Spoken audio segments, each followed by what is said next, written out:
আসসালামু আলাইকুম ওয়া রাহমাতুল্লাহ। প্রিয় দর্শক, সূরা লাহাব পড়ে শত্রুর নামের উপর সূরা লাহাব ৩ বার পড়ে শত্রুকে জীবিত মেরে ফেলুন। হ্যাঁ প্রিয় দর্শক, কি বলেছি? শত্রুর নামের উপর ৩ বার সূরা লাহাব পড়ে শত্রুকে জীবিত মেরে ফেলুন। হ্যাঁ প্রিয় দর্শক, বিস্তারিতভাবে আমি ভিডিওর মাঝে আলোচনা করব। যে শত্রুর জ্বালায় আপনি অতিষ্ঠ হয়ে গিয়েছেন, যে শত্রুর জ্বালা আপনি কোনো কিছু করতে পারতেছেন না, প্রতিটা ক্ষেত্রে সে আপনাকে জ্বালাতন করে, আপনি তার জ্বালায় অতিষ্ঠ হয়ে গিয়েছেন খুব জ্বালাতন করে, তা সে আপনার পরিবার পরিজন আত্মীয় স্বজন সব ক্ষেত্রে শুধু দুশ্মনী আর দুশ্মনী, সে প্রতিটা ক্ষেত্রে আপনার দুশ্মনী করে। এমন কঠিন পরিস্থিতির মধ্যে যদি পড়ে যান, অপারগ যদি হয়ে যান, আপনি তার যদি মোকাবেলা করতে না পারেন, কারণ সে শক্তিশালী, সে দাপটশালী, প্রশাসনের দিক দিয়ে সে শক্তিশালী, আর্থিকভাবে সে শক্তিশালী, বংশীয়ভাবেও সে শক্তিশালী, আপনি তার মোকাবেলা কোনোভাবে করতে পারতেছেন না, তাহলে এই ভিডিওটা আপনার জন্য। সম্পূর্ণ ভিডিও দেখুন, তাহলে সে যত বড় শত্রু শক্তিশালী হোক না কেন, সে নিমিষেই শেষ হয়ে যাবে। শুধু ধৈর্য সহকারে আজকের ভিডিওটা শেষ করে দেখেন এবং শিখে রাখুন। প্রিয় দর্শক, বিস্তারিতভাবে আমি আলোচনা করব, তবে আলোচনা শুরু করার আগে আপনাদের কাছে একটা রিকোয়েস্ট, যারা আমার চ্যানেলের মধ্যে নতুন আছেন অবশ্যই চ্যানেলটি সাবস্ক্রাইব করে পাশে থেকে বেল আইকনটি বাজিয়ে দেবেন। প্রিয় দর্শক, সূরা লাহাব, সূরা লাহাব, সেই আমলটি, সূরা লাহাবের আমলটি করার জন্য আপনাকে সর্বপ্রথম একটি সাদা কাগজ এবং একটি কলম নিতে হবে। যদি জাফরান কালি হয় তাহলে ভালো, আর না হয় লাল কালি, আর যদি না হয় তাহলে যে কোনো কালি হলেও হবে। একটি সাদা কাগজ নেবেন এবং এরপরে সেই কাগজের মাঝে আপনি 3টা ফু দিবেন। সাদা কাগজের মধ্যে 3টা ফু দিবেন এবং এই সাদা কাগজের মধ্যে ফু দিবেন, সেটা বললাম কি বলে ফু দিবেন। ওই সাদা কাগজটির মধ্যে আপনি সর্বপ্রথম যার জন্য আপনি আমলটি করবেন তার নাম লিখুন এবং তার মায়ের নাম লিখুন। লেখার পর সেই কাগজের মাঝে ফু দিবেন। হ্যাঁ প্রিয় দর্শক, কীভাবে আমি সেই আমলটি বলে দিচ্ছি। সর্বপ্রথম 3 বার ইস্তিগফার পাঠ করবেন। আস্তাগফিরুল্লাহ রাব্বি মিন কুল্লি যামবি ওয়া আতুবু ইলাইহি, লা হাওলা ওয়ালা কুওয়াতা ইল্লা বিল্লাহি আলিয়্যিল আযীম। 3 বার ইস্তিগফার পাঠ করে নেবেন। এরপর 3 বার নবীর মহব্বত অন্তরে নিয়ে যে কোনো দরুদ শরীফ পারেন পড়ে নেবেন। আমি দরুদ ইব্রাহিম পড়তেছি, যে এই দরুদ শরীফ আমরা নামাজের মধ্যে পড়ে থাকি। আল্লাহুম্মা সাল্লি আলা মুহাম্মাদিন ওয়া আলা আলি মুহাম্মাদ কামা সাল্লাইতা আলা ইব্রাহিম ওয়া আলা আলি ইব্রাহিম ইন্নাকা হামিদুম মাজিদ। আল্লাহুম্মা বারিক আলা মুহাম্মাদি ওয়া আলা আলি মুহাম্মাদ কামা বারাকতা আলা ইব্রাহিম ওয়া আলা আলি ইব্রাহিম ইন্নাকা হামিদুম মাজিদ। এরকমভাবে 3 বার ইস্তিগফার এবং 3 বার দুরূদ শরীফ পড়া যখন শেষ হয়ে যাবে, এরপর আপনি সূরা লাহাব 3 বার পাঠ করবেন। আউযু বিল্লাহি মিনাশ শাইতানির রাজীম, বিসমিল্লাহির রহমানির রহিম, তাব্বাত ইয়াদা আবি লাহাবি ওয়া তাব, ما أغنى عنه ماله وما كسب سيصلى نارا ذات لهب وامرأته حمالة الحطب في جيدها حبل من مسد।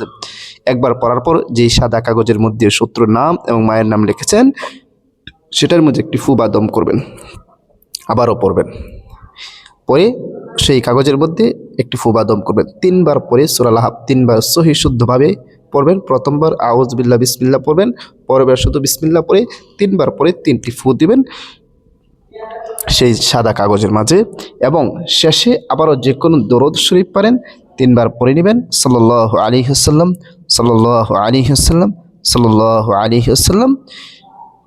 আরও 2টি ফু বা দম করে নেবেন সেই কাগজের মাঝে। প্রিয় দর্শক, এখন এভাবে আমল করলে কি লাভ হবে এবং এই কাগজটি কি করবেন সেই জিনিসটি আমি বলতেছি। বলার আগে আসুন আরেকটি জিনিস বলে নিন, যেটা সূরা লাহাব। সূরা লাহাব আল্লাহ তাআলা কেন নাজিল করেছেন সেই জিনিসটা আমরা জানলেই যে এটার দ্বারা যা আপনার শত্রু দমন হবে, আপনার শত্রু যে চিরতর শেষ হবে সেটা বুঝতে পারবেন। হ্যাঁ প্রিয় দর্শক, প্রিয় নবী সাল্লাল্লাহু আলাইহি ওয়াসাল্লামকে যখন নবুয়ত দান করা হয়, সংক্ষিপ্তভাবে বলবো, দান করার পর আল্লাহ পাক রব্বুল আলামিন আদেশ করলেন, ওয়া আনদির আশিরাতাকাল আকরাবিন, হে নবী সর্বপ্রথম আপনার আত্মীয় স্বজন যারা আছে তাদেরকে আল্লাহর একত্ববাদের দাওয়াত দিন। অতঃপর এই আদেশ প্রাপ্ত হওয়ার পর নবী করিম সাল্লাল্লাহু আলাইহি ওয়াসাল্লাম ওনার গোত্রের যত লোক আছে সবাইকে পাহাড়ের পাশে ডাকলেন। ডাকার পর দাওয়াতের উদ্দেশ্যে কথাগুলো বলতেছেন যে আল্লাহ এক, আল্লাহ, আল্লাহ ছাড়া কারো ইবাদত করা যাবে না, ওনার সাথে কাউকে শরীক করা যাবে না, এবং আল্লাহ তাআলা আমাকে রসুল হিসেবে তোমাদের কাছে পাঠিয়েছেন, রসুল নবী হিসেবে তোমাদের কাছে পাঠিয়েছেন। এই কথা যখন বলার পরে আবুল হাব দাঁড়িয়ে গেল। তাব্বান লাকি আলিহাযা জামাতানা, হে মোহাম্মদ তুমি ধ্বংস হও। নাউযুবিল্লাহ। মোহাম্মদ সাল্লাল্লাহু আলাইহি সাল্লামকে বলতেছে, হে মোহাম্মদ তুমি ধ্বংস হও, এই কথা বলার কারণেই কি আমাদের এখানে একত্রিত করেছ? নবী করিম সাল্লাল্লাহু আলাইহি ওয়াসাল্লাম তার কথা শুনে কষ্ট পাইলেন, কিন্তু তার কোনো প্রত্যুত্তর দেননি। এখান থেকে উনি চলে যান। এই কথাটা নবীর অন্তরের মধ্যে কষ্ট লেগেছে, আর নবীর অন্তরে যে বিষয়ে কষ্ট লাগবে সেটা আল্লাহ তাআলা কখনো বরদাস্ত করেন না। আল্লাহ পাক রব্বুল আলামিন এই আবু লাহাবের ব্যাপারে সূরা লাহাব নাজিল করে দিয়েছে এবং বলতেছেন, তাব্বাত ইয়াদা আবি লাহাবি ওয়া তাব মা আগনা আনহু মালুহু ওয়া মা কাসাব, তাব্বাত ইয়াদা আবি লাহাবি ওয়া তাব, এই আবু লাহাব এবং আবু লাহাবের হাত ধ্বংস হোক। অর্থাৎ হে নবী, সে আপনার ধ্বংসের দোয়া করেছেন, আমি বলতেছি আবু লাহাব ধ্বংস হোক। আর যে ব্যক্তি সম্পর্কে আল্লাহ যদি বলে ধ্বংস হোক, তার ধ্বংস অনিবার্য। আবু লাহাব ধ্বংস হয়েছে এবং আবু লাহাবের স্ত্রীও ধ্বংস হয়েছে। স্বামী স্ত্রী দুজনকে যে আল্লাহ তাআলা ধ্বংস করেছেন, এবং ওরা নবীর প্রিয় নবী সাল্লাল্লাহু আলাইহি ওয়াসাল্লামের দুশমন ছিল, এই জন্য আল্লাহ তাআলা তাদেরকে ধ্বংস করে দিয়েছে। সুতরাং এটাই শানি নজরুলটা বলে নিলাম, নবীর দুশমনকে ধ্বংস যে করেছে সেই জিনিসটা জানানোর জন্য, প্রিয় নবী সাল্লাল্লাহু আলাইহি ওয়াসাল্লামকে সুসংবাদ দেওয়ার জন্য, এবং দুশমনের প্রত্যুত্তরে এই সূরাটি নাজিল করেছেন। সুতরাং আপনার দুশমনকে প্রতিহত করার জন্য, আপনার দুশমনকে শেষ করে দেওয়ার জন্য আপনিও এই আমলটি করেছেন। প্রিয় দর্শক, এবার আসেন এই আমলটি কী লাভ হবে। এই আমলটি করলে তো বলেছি যে আপনার যদি চিরশত্রু থাকে, এই শত্রুর কারণে, দুশ্মনের কারণে আপনি কোনো কিছু করতে পারতেছেন না, আপনি অসহায় দুর্বল, আর সে আপনাকে খুব জ্বালাতন করতেছে, তাহলে গোপনে এই আমলটি করুন। আল্লাহ তাআলা ওই দুশ্মনকে একেবারে শেষ করে দিবে, চিরতরে শেষ করে দিবে। জীবিত থাকলেও সে আপনার পিছনে আর কখনো লাগতে আসবে না ইনশাআল্লাহ। আপনি এই আমলটি ধারাবাহিকভাবে করতে থাকবেন। প্রিয় দর্শক, এবার আসেন এই যে কাগজটির মাঝে নাম লিখেছিলেন, সেই কাগজটি এখন কি করবেন? প্রিয় দর্শক, ওই কাগজটি আপনি মাটির নিচে পুঁতে দেবেন। এই কাগজটি কি করবেন? মাটির নিচে পুঁতে দেবেন। মনে করবেন আপনার শত্রুকে জীবিত মাটির মাঝে পুঁতে দিচ্ছেন, জীবিত শত্রুকে আপনি দাপন করে দিচ্ছেন।